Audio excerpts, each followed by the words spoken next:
Amin. Silakan duduk Bapak Ibu Saudara kasih Tuhan.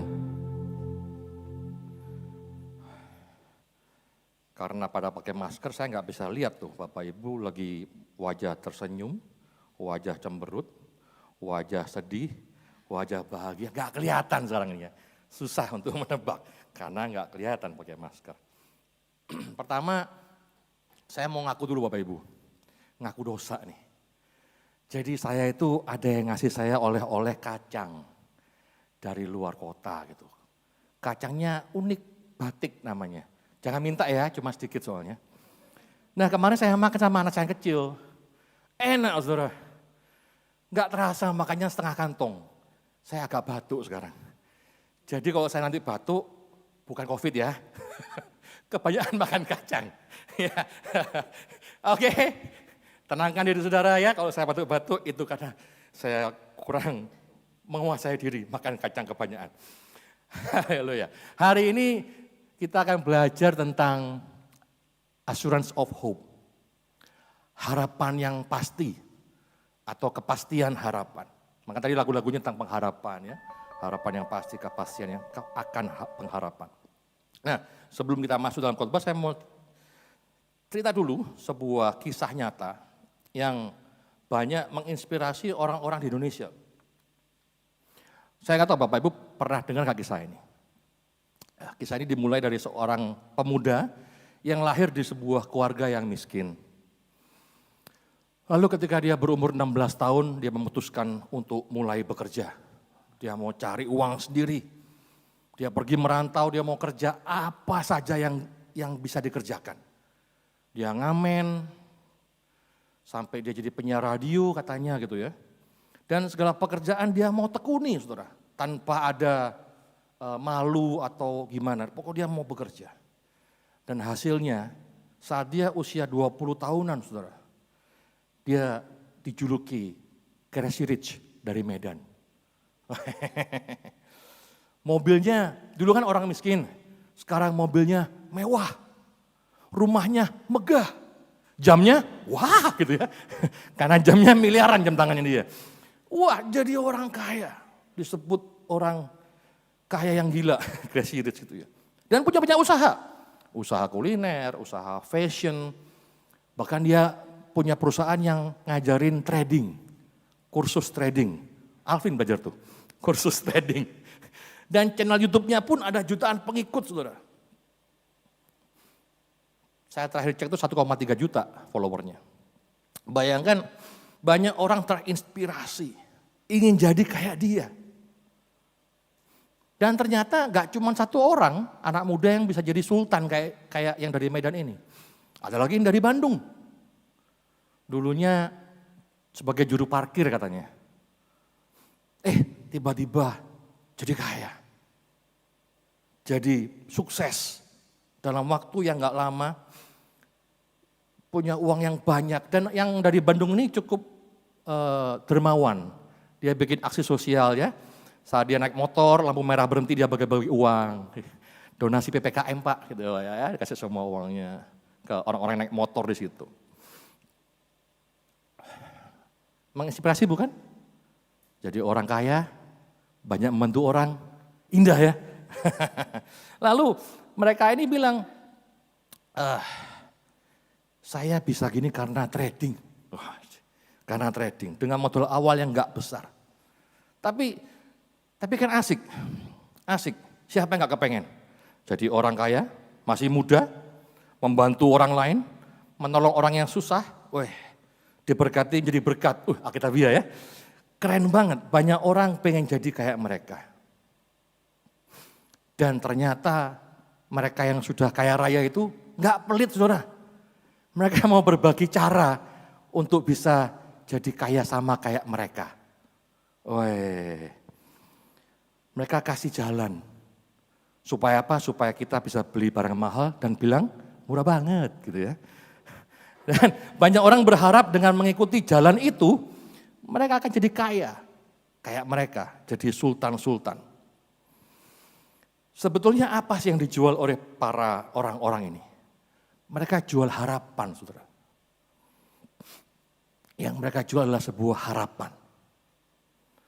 Mereka bisa bilang sama Bro Alvin di belakang, Bro Alvin, ikut saya, ikut cara saya, ikut tim saya jadikan kamu Sultan Cengkareng. Wih, nanti kita kenal Alvin sebagai Sultan Cengkareng gitu ya.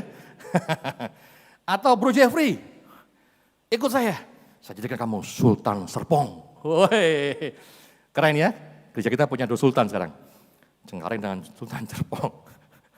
Tapi apakah ketika orang-orang ini ngajak Alvin dan, ini contoh ya, ngajak Alvin dan ngajak Jeffrey untuk ikut cara mereka, apakah mereka sudah jadi sultan? Belum, mereka cuma diberi harapan. Ikut cara gua, bisa deh, bisa. Gua aja bisa, masa lu gak bisa? Gitu kan, dikasih pengharapan saudara, dikasih harapan. Ikut jalan saya, trading di aplikasi ini. Cuan. Mereka menawarkan sebuah harapan yang kelihatannya pasti. Tapi kita semua tahu saat ini bahwa ternyata itu aplikasi yang ngaco gitu ya. Dibilang judi karena cuman main tebak-tebakan. Investasi kok main tebak-tebakan gitu ya. Naik, kapan naiknya dia, kalau naik kita nebak bener ya dapat untung.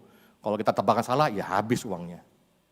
Dan bahkan ternyata grafik itu, nilai aset yang kita tebak itu naik turun itu juga diatur. Jadi ada algoritmanya yang membuat semua pemain pasti kalah pada akhirnya. Dan kita tahu sekarang bahwa banyak para sultan muda itu ditangkapin sama polisi. Dan beberapa juga lagi dikejar sama polisi. Bapak Ibu Saudara, banyak orang yang menebar harapan. Yang sepertinya asli, padahal palsu. Dan gak cuma soal kekayaan saudara. Baca MotoGP di Mandalika, saudara tahu siapa yang menang? Nggak tahu kan? Tapi saudara tahu siapa? Miss Rara. Iya kan? Saudara tahu siapa itu? Miss Rara. Si pawang hujan dengan mangkoknya itu ya. Tahu semua kan? Tapi saya tanya, tahu nggak yang juara siapa? Nggak tahu. Saya juga nggak tahu siapa yang juara. Yang saya tahu ada pawang hujan di Mandalika. Kearifan lokal katanya ya. Tapi ya dia juga menebar harapan. Harapan bahwa dia bisa menghentikan hujan. Padahal kan ya hujan pasti berhenti lah ya gitu loh. Ya saya nggak mau bahas itu lain perkara.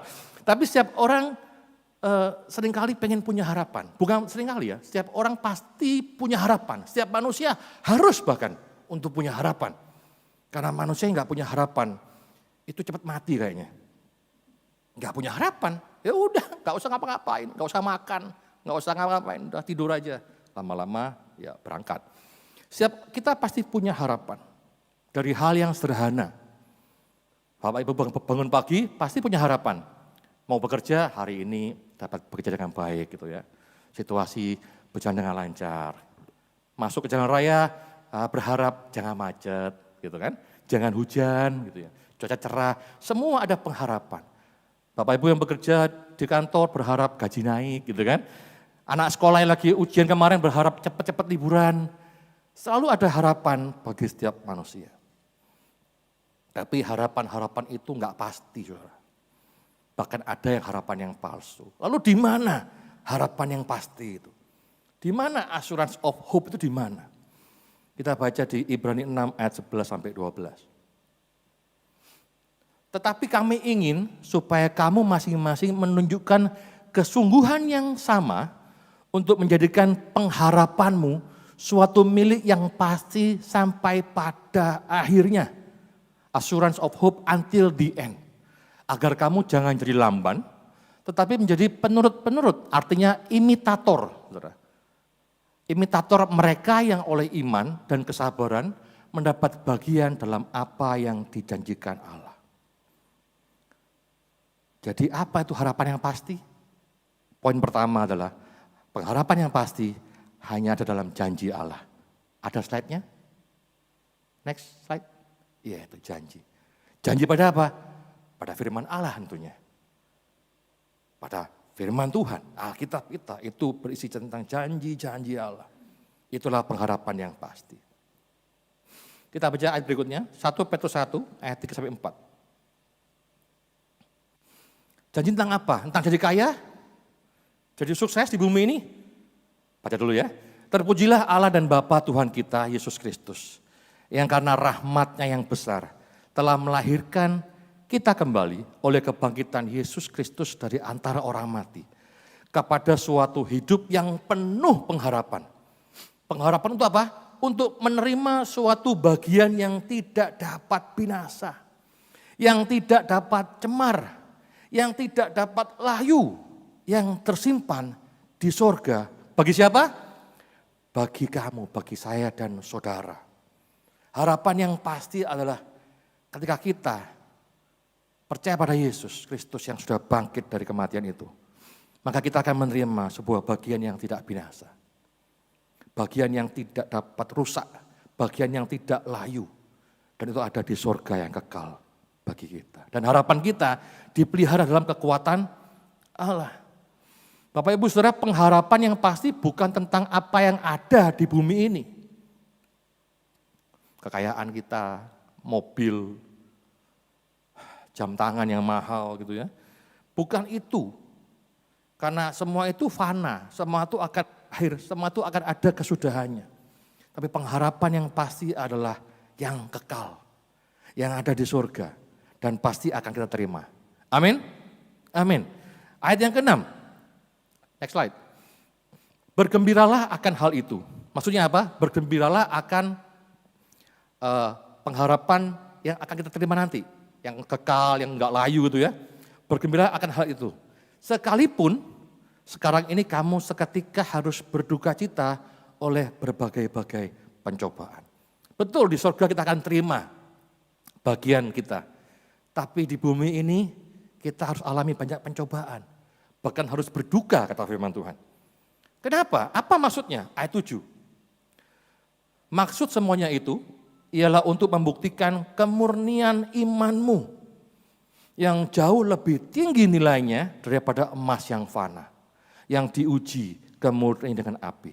Sehingga kamu memperoleh puji-pujian dan kemuliaan dan kehormatan pada hari Yesus Kristus menyatakan dirinya. Jadi maksudnya ialah pencobaan yang kita alami, problem di hidup kita, di bumi ini adalah cara Tuhan untuk memurnikan iman kita. Saudara. Amin. Sedikit yang amin. Amin. Kenapa Tuhan mau memurnikan iman kita? Kenapa iman kita perlu dimurnikan, saudara? Karena iman adalah dasar dari segala sesuatu yang kita harapkan, saudara. Pengharapan itu pengharapan yang pasti.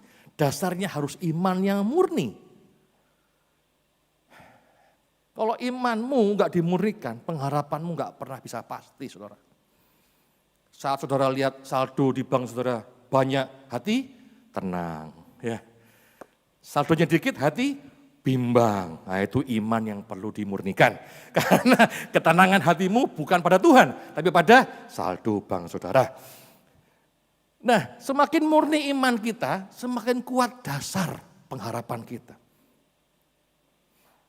Nah, pemurnian iman kan enggak sebentar. Karena itu pengharapan yang pasti pun juga ada prosesnya. Next slide. Jadi pengharapan yang pasti adalah hasil dari sebuah proses, saudara. Sebuah proses. Enggak bisa instan. Ada stepnya, ada pergumulannya. Kita baca di Roma 5 ayat 3-5. Roma 5 ayat 3-5. Dan bukan hanya itu saja, kita malah bermegah juga dalam kesengsaraan kita. Karena kita tahu bahwa, ini dia ya, kesengsaraan itu menimbulkan ketekunan. Dalam terjemahan lain dikatakan menimbulkan kesabaran, kesetiaan. Dan ketekunan menimbulkan tahan uji. Dalam terjemahan lain dikatakan karakter. Ketekunan itu menimbulkan karakter yang baru, karakter yang diubahkan. Dan tahan uji menimbulkan pengharapan.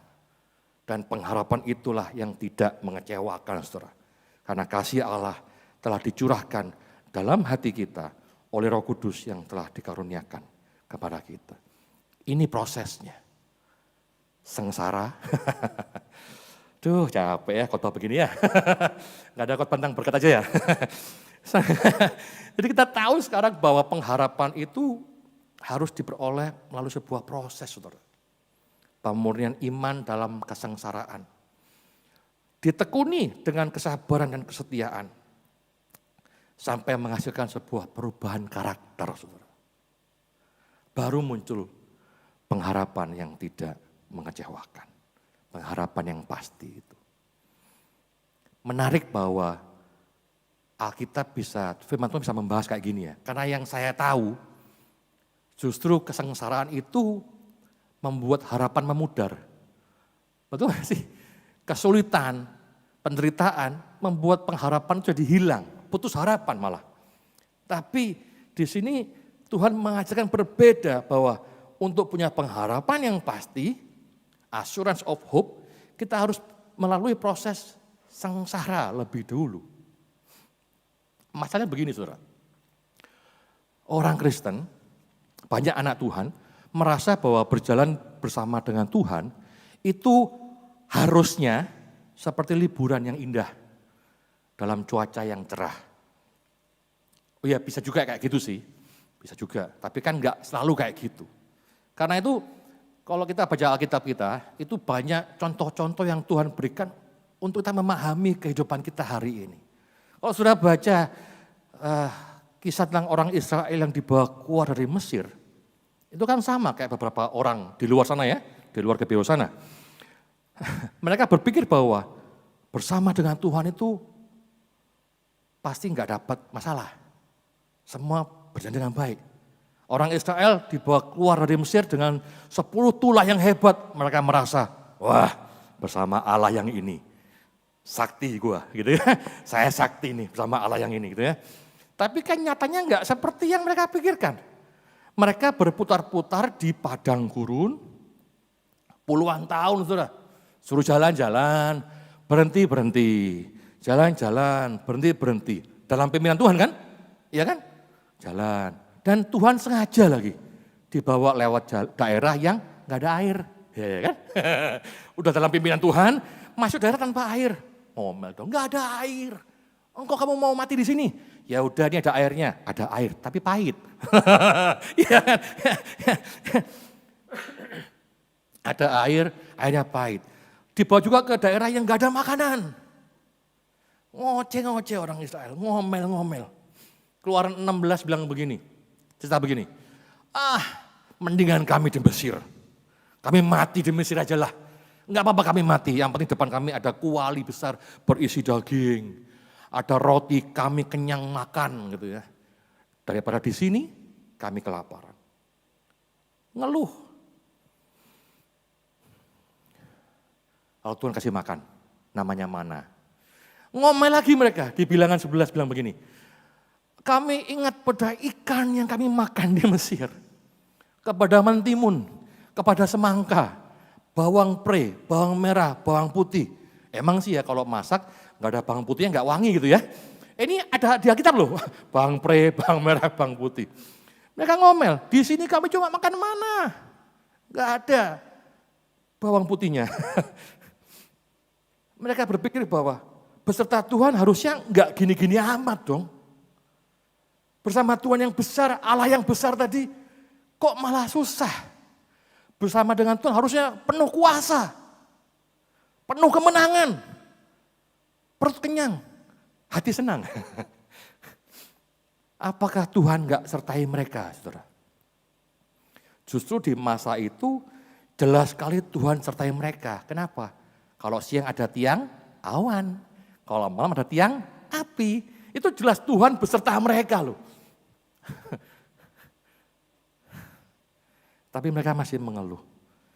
Mereka nggak sadar bahwa mereka sedang dididik Tuhan.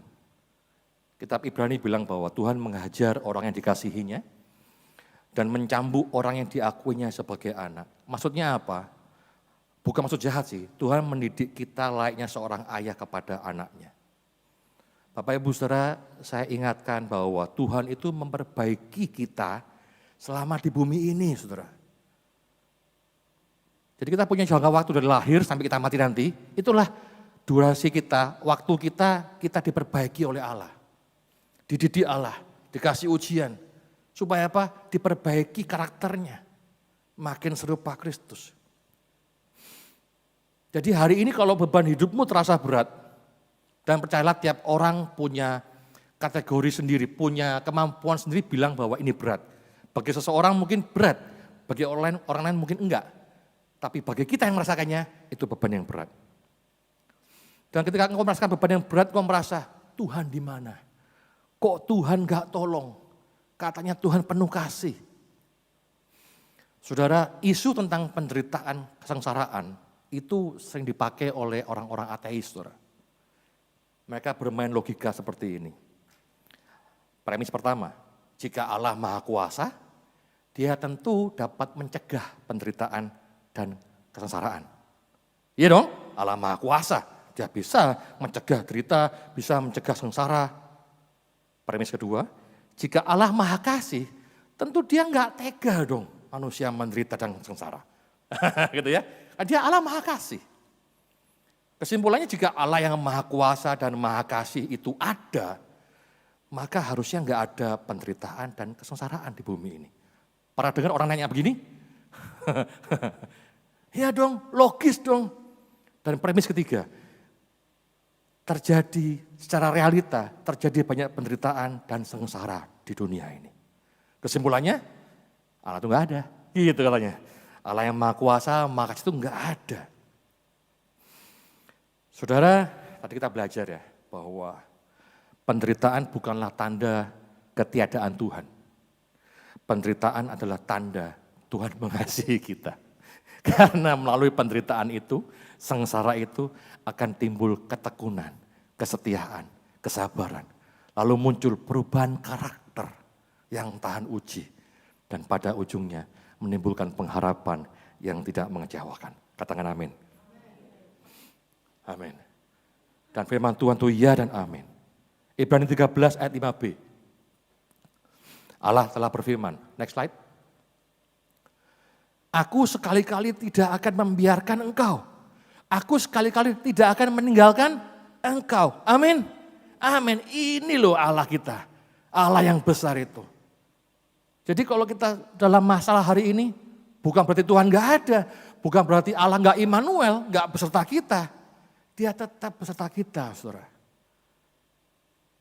Dia selalu jagain kita. Mungkin kita jatuh. Ya sama kayak Davina baru belajar jalan, anaknya Alvin ya. Mungkin waktu dia baru belajar jalan, dipegang-pegangin. Terus kan dibiarin. Dia mungkin jatuh. Masa setelah dia jatuh lalu dia bilang, aku gak mau jalan lagi. Cukup, enough papi, enough. Wesi, aku gak mau sakit, aku gak mau. Enggak gitu dong. Pasti sama bapaknya, ayo bangun lagi, bisa. Jatuh lagi gitu ya. Sama kayak gitu. Tuhan mau kita dididik, dirubah karakternya, diperbaiki. Supaya kita masuk surga nanti, kita layak bersama dengan Dia. Amin? Amin. Poin yang terakhir. Next slide. Pengharapan yang pasti membuat kita semakin dekat dengan Allah. Bukan yang ini slide-nya. Sebelum ini ada enggak slide-nya? Slide gambar. Nah ini, dekat. Pengharapan yang pasti membuat kita semakin dekat dengan Allah. Jadi kalau sudah dalam sengsara hari ini, penderitaan, problem hidup, jangan marah-marah sama Tuhan. Lalu meninggalkan, menjauh dari Tuhan. Tapi biar kayak gambar ini tadi. Lagi dong slide-nya. Biar kayak gambar ini. Selalu dekat dengan Tuhan. Dekat dengan Tuhan. Anak saya yang kecil kalau dia bikin salah saya marahin, dia kayak takut deket saya gitu. Saya bilangnya kalau kamu habis bikin salah, kamu harus deket papi. Peluk papi gak bakal marah-marah lagi. Deketin papi. Sama bapak kita. Kalau kita bikin salah sama Tuhan, jangan malah menjauh. Itu tipuan iblis, saudara. Kita menjauh. Aku gak layak. Justru semakin dekat sama Tuhan. Dekat pada sumber kasih karunia itu. Roma 15 ayat 13 bilang begini. Semoga Allah sumber pengharapan memenuhi kamu dengan segala sukacita dan damai sejahtera dalam iman. Supaya oleh kekuatan Roh Kudus kamu berlimpah-limpah dalam pengharapan. Saudara, kita harus senantiasa dekat dengan Allah, sang sumber pengharapan itu. Dari Allah ada sukacita, ada damai sejahtera, dan ada kekuatan Roh Kudus yang makin menguatkan pengharapan itu. Amin. Saya undang Pak Musik ke depan. Saya akhiri dengan perkataan dari pendeta George Muller. Next slide. George Muller ini pendeta dari Inggris, abad 19, jadi tahun 1800-an lah. George Muller ini punya sebuah panti asuhan, saudara. Di zaman itu, tahun 1800-an. Dia punya 10.000 anak yatim piatu yang dia didik, dia kasih pendidikan yang baik, pengetahuan yang baik, sehingga mereka semua jadi orang yang berhasil. Dan George Muller dalam mengelola panti asuhannya itu tentu nggak mudah, tapi dia punya sebuah resep ya. Dia bilang begini, dalam bahasa Indonesia ya, mataku tidak tertuju pada tebalnya kabut. Mataku nggak tertuju pada tebalnya kabut, tapi mataku tertuju pada Allah yang hidup, yang mengontrol setiap kejadian dalam hidupku. Amin. Setiap perkara yang saudara alami hari ini, percayalah Tuhan pegang kendali. Tuhan dalam kontrol. Ketika bangsa Israel di padang gurun, kelaparan, kehausan, Tuhan pegang kendali. Saya nggak pernah temukan di kisah bangsa Israel di padang gurun, mereka mati kelaparan. Nggak ada. Mereka mati kehausan, nggak ada juga. Yang ada mereka mati karena dia melawan Tuhan. Kesengsaraan kita, penderitaan kita, itu tidak akan sampai membawa kepada kematian. Kenapa?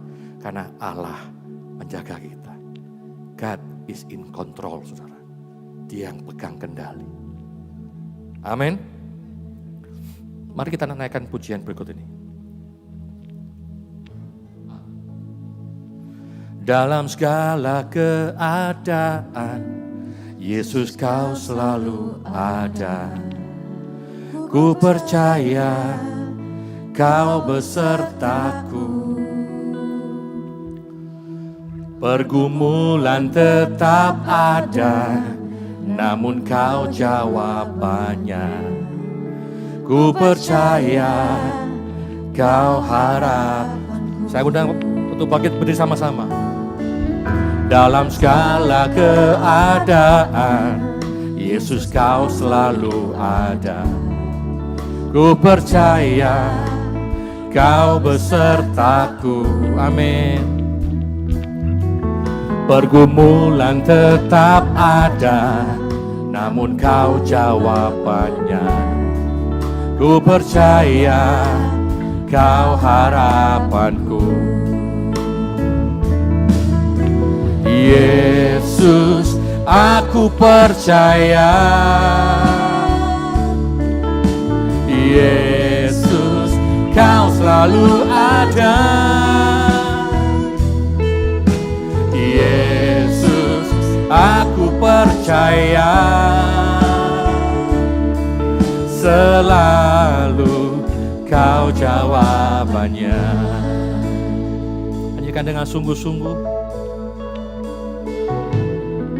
Dalam segala keadaan, Yesus kau selalu ada. Ku percaya kau besertaku. Pergumulan tetap ada, namun kau jawabannya. Ku percaya kau harap. Mari angkat tangan saudara, katakan dengan imanmu. Yesus, aku percaya. Yesus, kau selalu ada. Oh Yesus, aku percaya. Selalu. Sekali lagi, katakan Yesus. Yesus, aku percaya. Kau selalu ada Tuhan. Kau selalu ada. Yesus, aku percaya.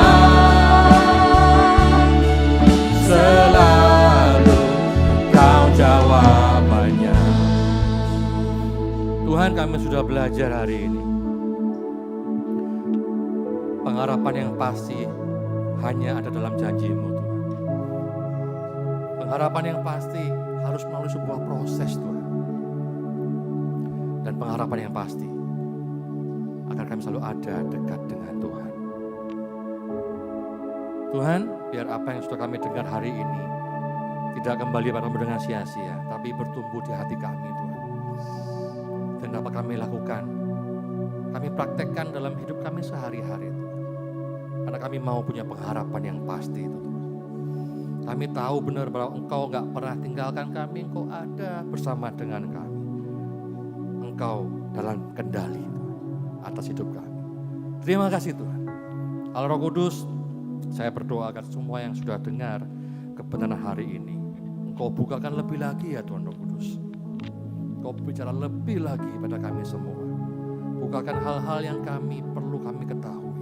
Hal-hal yang menjadi pertanyaan-pertanyaan kami dalam hidup ini. Tuhan, Engkau yang didik kami. Terima kasih Tuhan, terima kasih.